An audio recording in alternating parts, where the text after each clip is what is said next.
வண்டியில் shock Afsar fault இருக்கா இல்லையா அப்படிங்கிறது எப்படி கண்டுபிடிக்கலாம்னா, ரெகுலராக நம்ம ஸ்பீட் பிரேக்கரில் விடும்போதெல்லாம் சைலன்சர் அடிப்படாமல் இருக்கும் வாங்கினப்போ. அப்புறம் கொஞ்ச நாள் கழித்து பார்த்தீங்கன்னா சைலன்சர் கீழே அங்கங்கே அடி வாங்குற மாதிரி இருக்கும். நம்ம அதுக்கு ஏர் ஃபஸ்ட்டு கரெக்டாக ஃபில் பண்ணியிருக்கோமான்னு பார்த்துக்கோங்க. ஃப்ரண்ட்லேயும் பேக்லேயும் ஏர் கரெக்டான லெவலில் தான் இருக்குது, அப்போவும் அடி வாங்குது அப்படின்னு சொன்னோன்னா சைலன்சரை. இந்த வண்டியில் அடி வாங்கியிருக்கோம் பாருங்கள், கீழே அடி வாங்கியிருக்கோம்.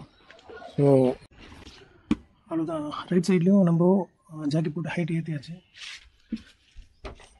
இங்கே ஸ்டாண்ட் வச்சாச்சு. அதே மாதிரி தான் ரிலீஸ் பண்ணோம்.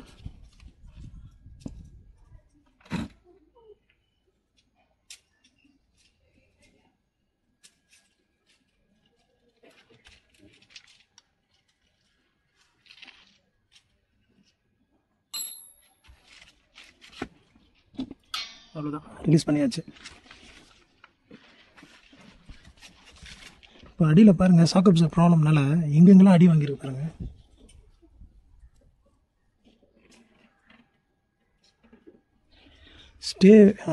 வண்டியோட பாடியிலே வந்து அடி வாங்கியிருக்கு.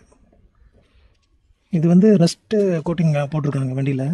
ஸோ இது மேலே உள்ளதெல்லாம் தேய்ச்சிட்டு இப்போ உள்ளே இருக்க மெட்டல் பீஸே தெரிய ஆரம்பிச்சிருச்சு. ஸோ ரஸ்ட் ஆகிறதுக்கும் சான்சஸ் இருக்குது. இந்த மாதிரி பாடி கீழே அடிக்கடி அடி வாங்குதுன்னா ரைட் சைட்லேயும் அப்படி தான் இருக்குது, லெஃப்ட் சைட்லேயும் அப்படி தான் இருக்குது.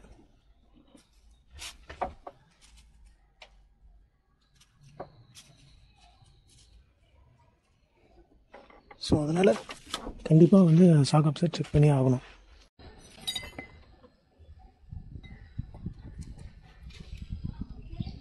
நமக்கு டார்க் அதிகமாக தேவைப்பட்டுச்சுன்னா ஒன்றும் இல்லை, இந்த மாதிரி எக்ஸ்டென்ஷன் போட்டு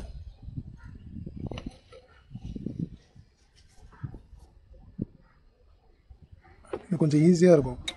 நீங்கள் கஷ்டப்பட்டு இந்த எல் ஆங்கிலேயே வச்சு நான் திருப்புவேன் அப்படின்னு சொன்னீங்கன்னா கொஞ்சம் கஷ்டமாக இருக்கும்.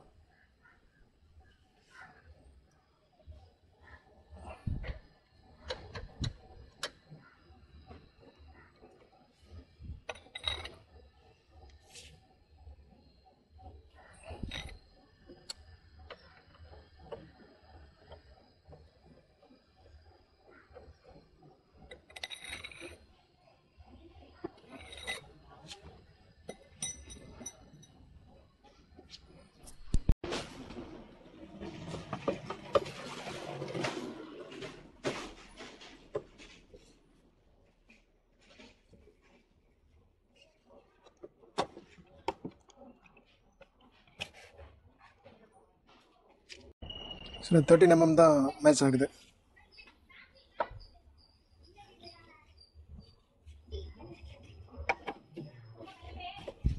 இது ரொம்ப ஃப்ரீயாக தான் இருக்குது. ஏன்னா இங்கே தண்ணி படாது, ரொம்ப ஒன்றும் டஸ்ட்டு தான் இருக்கும். பெருசாக தண்ணி படுறது சேர் படுறதுலாம் இருக்காது. அதனால் இந்த இடம் இது ரொம்ப போல்டு ஃப்ரீயாக இருக்குது. ஆக்சுவலாக அந்த ஷாக் அப்சர் வந்து கழட்டுறது கொஞ்சம் கஷ்டமாக இருக்குது. அதுக்கு ரீசன் என்னென்னா, நம்ம வண்டியிலேருந்து ஷாக் அப்சர் ரிமூவ் பண்ணுறதுக்கு முன்னாடியே இங்கே நம்ம WD-40 அடிச்சுட்டு இங்கேயே நம்ம லூஸ் பண்ணி விடணும். ஸோ அது நான் பண்ணாதனால என்ன ஆச்சுன்னா, இப்போது பாருங்கள் நல்ல ரெஸ்ட்டாக இருக்குது. இது அதாவது பரவாயில்ல, க்ளீனாக இருந்துச்சு.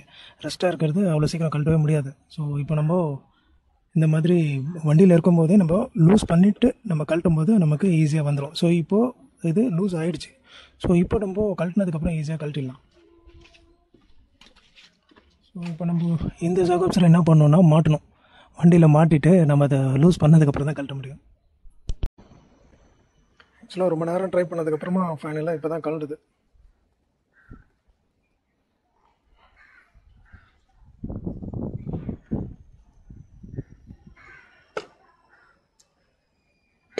ஸோ இப்போ லைட்டாக மேலே வந்தது ஸ்ப்ரிங்கு.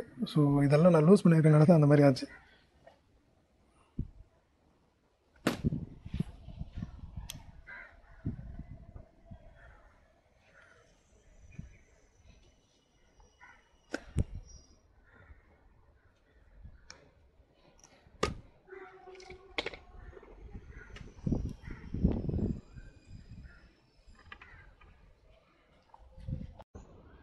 அவ்வளோதான். நம்ம இப்போது லெஃப்ட் சைடு தான் வந்து வீல் அலைன்மெண்ட் பார்க்குற கடையில் வீக்காக இருக்குதுன்னு சொன்னது. ஸோ அதை கன்ஃபார்ம் பண்ணிக்கலாம் இப்போது.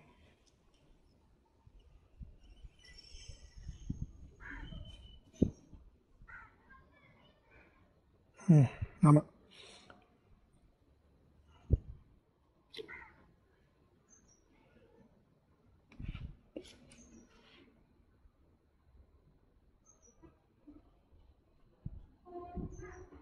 ஆக்சுவலாக இது வீக்காக தான் இருக்குது. இல்லை இருந்தாலும் நான் பாருங்கள், இப்போ நான் கன்ஃபார்ம் பண்ணுறேன். இப்போ 2 சாக்கப்ஸும் வச்சு தான் செக் பண்ண முடியும். இது வந்து ரைட் சைடு. ஆக்சுவலாக இந்த ஆயில் ட்ரேஸ் மார்க் இருக்கிறதெல்லாம் பார்த்தீங்கன்னா லெஃப்ட் சைடு, இல்லாதது ரைட் சைடு.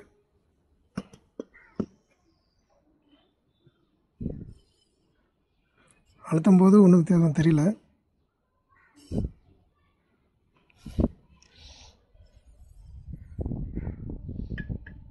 இப்போ ரெண்டுமே ஃபுல்லாக ப்ரெஸ் பண்ணியாச்சு.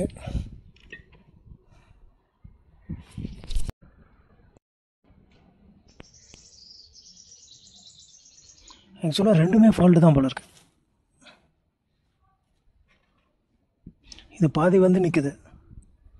ஸோ நானும் யோசிச்சுட்டு தான் இருந்தேன், மாற்றணுன்னா எப்போயுமே பேரை மாற்றுறது தான் பெட்டராக இருக்கும். ஏன்னா ஒரு வண்டி 7 வருஷம் ஓடி இருக்குது, ஒன்று ஃபால்ட் ஆகிடுச்சுன்ட்டு நம்ம அதை மாற்றுறோம் அப்படின்னா, இந்த 7 வருஷம் ஓடினால அந்த ஃபால்ட் இல்லாத ஒரு சாக்கப்சரும் வந்து வீக்காக இருக்கும். ஸோ அது ஒரு 50% தான் பர்ஃபார்ம் பண்ணும். இப்போ புதுசாக போகிறது 100% இருக்கும்போது அப்போது நமக்கு மாற்றின ஒரு சாட்டிஸ்ஃபேக்ஷன் இருக்காது. பாருங்க வந்துருச்சு. இது நம்மளா இழுத்தா தான் வருது.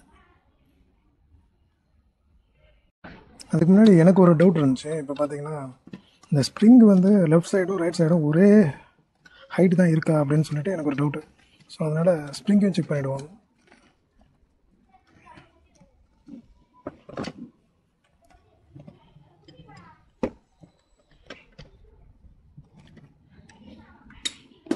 ஸோ அதனால் நம்ம இதை ரிமூவ் பண்ணுறோம். ரிமூவ் பண்ணிவிட்டு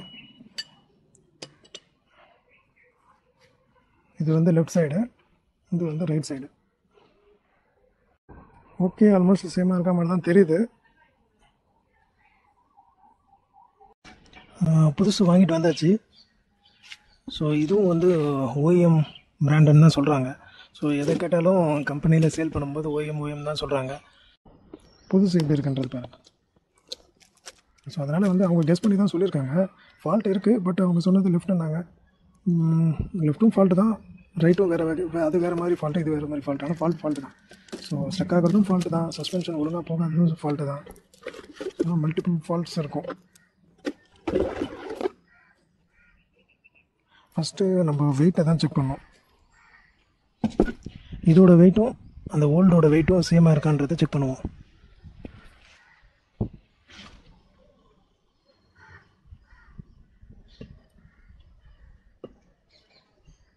ஓகே, ஆல்மோஸ்ட் சேமாக தான் இருக்குது.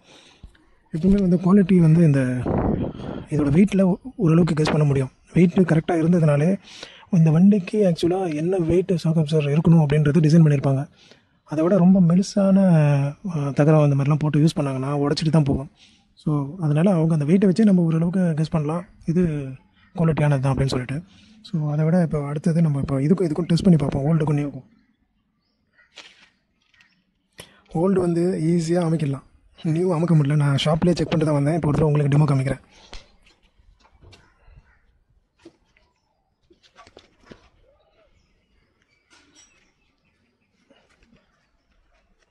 இப்போ நான் மாற்றுறது காமிக்க போகிறதில்ல, ஏன்னா மாற்றுறது ஆல்மோஸ்ட் சேமாக தான் இருக்கும்.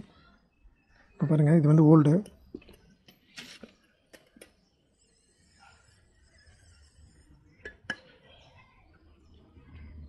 இந்த ரெண்டும் நியூ.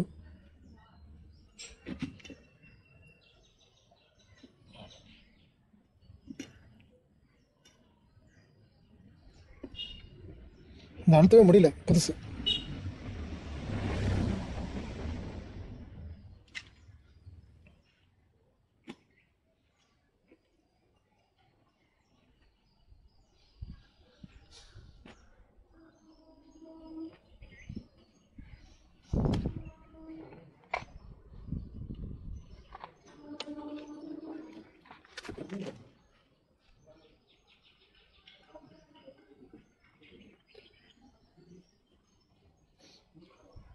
எவ்வளோ ஃபாஸ்ட்டாக வந்து பாருங்கள். பார்த்தீங்கன்னா இந்த லெஃப்ட் சைடில் ஃபால்ட்டுன்னு சொன்னாங்க, ஆனால் லெஃப்ட் சைடு நல்லா ஃபுல்லாக உள்ளே போய்ட்டு வெளியே வருது. ரைட் சைடு பாதியில் நிற்குது. இழுத்தோன்னே வந்துடும். இது பொறுமையாக வருது, இது பாதியில் நின்றுடுது. ஸோ டிஃப்ரென்ஸ் இருக்குது. ஸோ ரெண்டும் ஃபால்ட்டு தான்.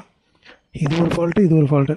ஸோ நியூ வந்து பார்த்திங்கன்னா ஆல்மோஸ்ட் ரெண்டும் பேராக போடுறதுனால ரெண்டுமே கரெக்டாக பெர்ஃபார்ம் பண்ணும். இப்போ நம்ம ஒன்று மட்டும் இதுதான் ஃபால்ட்டுன்னு சொல்லி அவங்க சொன்னதை வச்சு நான் மாற்றிருந்தேன்னா இப்போது இதுதான் ஃபால்ட்டாக இருந்திருக்கும், பாதியில் நிற்குது. ஸோ அப்போது எப்படி இருந்தாலும் ஒரு சைடு ஒரு மாதிரி இருக்கும், இன்னொரு சைடு வேறு மாதிரி தான் இருக்கும். அதனால் மாற்றும் போது புதுசாகவே ரெண்டுமே மாற்றும் போது கரெக்டாக இருக்கும். ஸோ இப்போ இருட்டிடுச்சு, அதனால் நான் ஃபிக்ஸ் பண்ணுறது என்னால் காமிக்க முடியுமான்னு தெரியல. முடிஞ்ச அளவுக்கு ட்ரை பண்ணுறேன். ஃபிக்ஸ் பண்ணிவிட்டு நாளைக்கு காரில் ஃபிக்ஸ் பண்ணதுக்கப்புறமா செக் பண்ணுவோம். ஏன்னா எப்படி நான் ரிமூவ் பண்ணணும்னோ அதே மாதிரி தான். இப்போவே நான் ஓரளவுக்கு காமிச்சிடுறேன். அவ்வளோதான். இந்த ஸ்ப்ரிங்கை தூக்கி மேலே போட போகிறோம். அதுக்கப்புறம் அதுக்குள்ளே ஒரு ரப்பர் புஷ் இருக்குது, அது வந்து இதில் மாட்டணும். ஸோ இதில் மாட்டிட்டு தான் நம்ம ஒன்று போட்டிருக்கணும். போட்டாச்சு.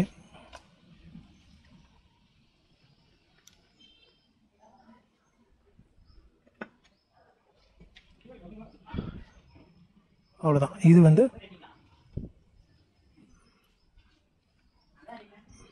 இது பேரிங் இது. ஸோ இதை மேலே வச்சிடுறோம்.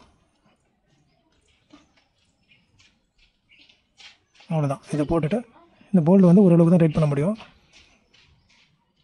இந்த கிளாம்பு மாட்டினா தான், இப்போ ஸ்ப்ரிங்கை இழுத்து பிடிச்சா தான் நம்ம இந்த போல்டு மாட்ட முடியும். கிளாம்ப் போட்டுட்டு ஸ்ப்ரிங்கை இழுத்துட்டு அதுக்கப்புறமா அந்த மேலே இருக்க போல்டு டைட் பண்ணிவிட்டு வண்டியில் மாட்டினதுக்கப்புறமா ஃபுல் டைட் வச்சுருவோம். அவ்வளோதான். இவ்வளோ தான் ஷாக் அப்சர் மாற்றுறதுக்கு இவ்வளோ தான் வேலை. ஆனால் ஒரு 2 நாள் ஆகும். புதுசாக நம்ம பண்ணுறதா இருந்தால் 2 நாள் ஆகும். இப்போ நான் ஒரு தடவை பண்ணிட்டேன். ஸோ இன்றைக்கி நான் ஒரு நாள்லேயே முடிச்சிட்டேன். நான் நேற்றே டெமோ பார்த்தேன், இன்றைக்கி டக்கு டக்குன்னு கழட்டிட்டேன். ஸோ இப்போ வாங்கிட்டு வந்தாச்சு. என்ன ஒன்று வெளிச்சம் இருக்காது, ஆனால் மாட்டணும்னு நினச்சா நான் இன்றைக்கே மாட்டிடுவேன். இப்போ ஆல்மோஸ்ட் 5 o'clock ஆகிடுச்சு. எப்பவுமே இந்த மாதிரி க்ரீஸ் உள்ள இடம்லாம் வந்து ஃபுல்லாக க்ளீன் பண்ணிவிட்டு புது க்ரீஸ் அப்ளை பண்ணி மாட்டிடுங்க. இதெல்லாம் திரும்ப கழட்டிட்டுலாம் இருக்க முடியாது. ஒரு தடவை மாட்டுவோம், அவ்வளோதான். அதனால் நம்ம ஒரு தடவை கழட்டும் போதே எல்லாத்தையும் க்ளீனாக வேலையை முடிச்சிட்டோன்னா திரும்ப கழட்ட வேண்டிய வேலை இருக்காது.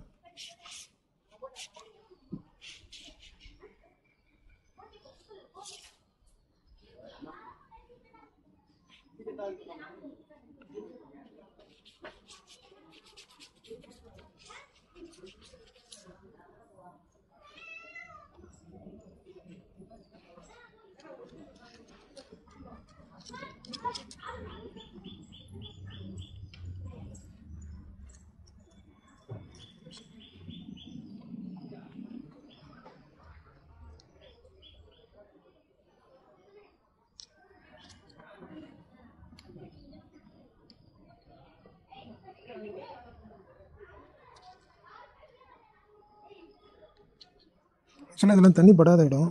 அந்த ஓரளவுக்கு நல்லா கிரேஸ் போட்டு மாட்டி விட்டிங்கன்னா அதுவே ரொட்டேஷன் ஆகும்போது ஃபுல்லாக எல்லா இடமும் அப்ளை ஆகிடும்.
அதான் ஃபிக்ஸ் பண்ணுறதுக்கு முன்னாடி ஹைட்டு ரெண்டும் சேமாக இருக்கான்றது பார்க்குறோம்.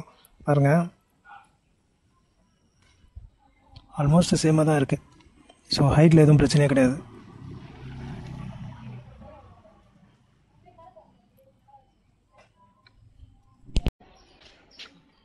இப்போது ஷாக் அப்சர் நம்ம ரீப்ளேஸ் பண்ணியாச்சு. ஷாக் அப்சர் ரீப்ளேஸ் பண்ணது பார்த்திங்கன்னா நான் சொன்ன மாதிரி ஷாக் அப்சர்ன்றது உள்ளே இருக்கிறது மட்டும்தான். மேலே இருக்க ஸ்ப்ரிங்கு எல்லாம் வந்து ஓல்டு தான். ஸ்ப்ரிங்கு, அதுக்கு மேலே ரப்பர் புஷ் வரும், அதெல்லாம் ஓல்டு தான்.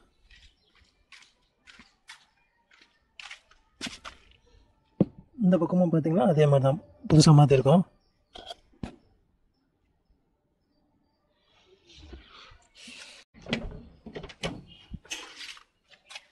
அவ்வளோதான், சஸ்பென்ஷன் மாற்றியாச்சு. இனிமேல் வெளியே ட்ரைவ் பண்ணி செக் பண்ண தான் தெரியும்.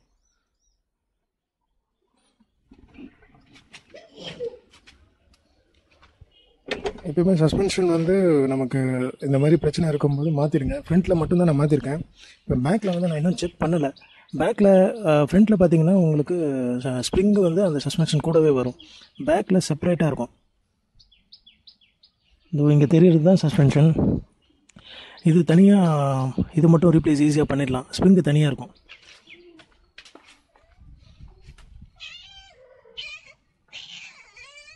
ஸ்ப்ரிங்கு தனியாக இருக்கும். லெஃப்ட்லேயும் ரைட்லேயும் 2 ஸ்ப்ரிங்கு தனியாக தெரியும் பாருங்கள்.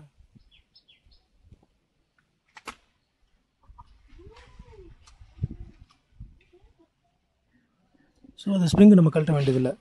ரியர் சஸ்பென்ஷன் நம்ம மாற்றணுன்னாவே இதை மட்டும் கழட்டி மாற்றிக்கலாம். அவ்வளோதான். இது நம்ம அடுத்த தடவை செக் பண்ணுவோம் இந்த சஸ்பென்ஷன் எப்படின்றது. செக் பண்ணிவிட்டு ஓகேனா விட்டுருவோம், இல்லைன்னா அதுவும் மாற்றிடலாம்.